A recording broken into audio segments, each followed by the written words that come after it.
If you have keywords that don't have any impressions for a very long time, they will appear here. Most of them are given, I believe, 30 days to prove themselves. After 30 days, they will show up.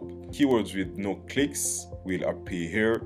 Keywords that don't have any clicks and they've been there for a very long time. And so these are keywords that have impressions and don't have any clicks. Now, these ones are really important because they drive down your quality score, because that's a big factor. The CTR is not good, and so Google isn't going to like that. And we show you some of the data. If they still have a good quality score, you can give them more time, but usually you might want to pause them or go change the ads. So again, as I said, this is the newest section that we've built. So along with the recommendation, there are some other things that you might want to do. For example, here, we probably should be showing you the ads they're appearing with that keyword, and maybe you might want to change the ads instead of pausing the keyword. But at least you have the information. That's what's most important. So you have the info and you can take a look at it and know that those keywords are there and that you need to do something about them.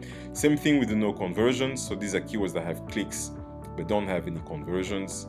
And of course, again, they don't have any conversions after having spent money above the estimated max CPA. And you can change this here to get the value. This is pretty straightforward. I'm not going to go too deep into it. And the no profit, same thing.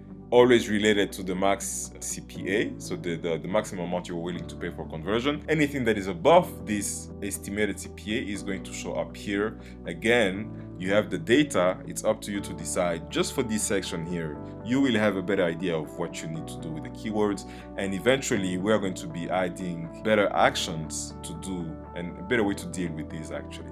Ideally, probably the first step that we're going to have is when you set up a 10 scores account, we're going to be letting you actually put your actual max CPA so that you have much more accurate data.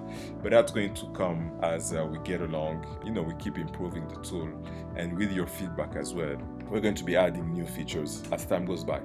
I think that's pretty much it for the keyword management section.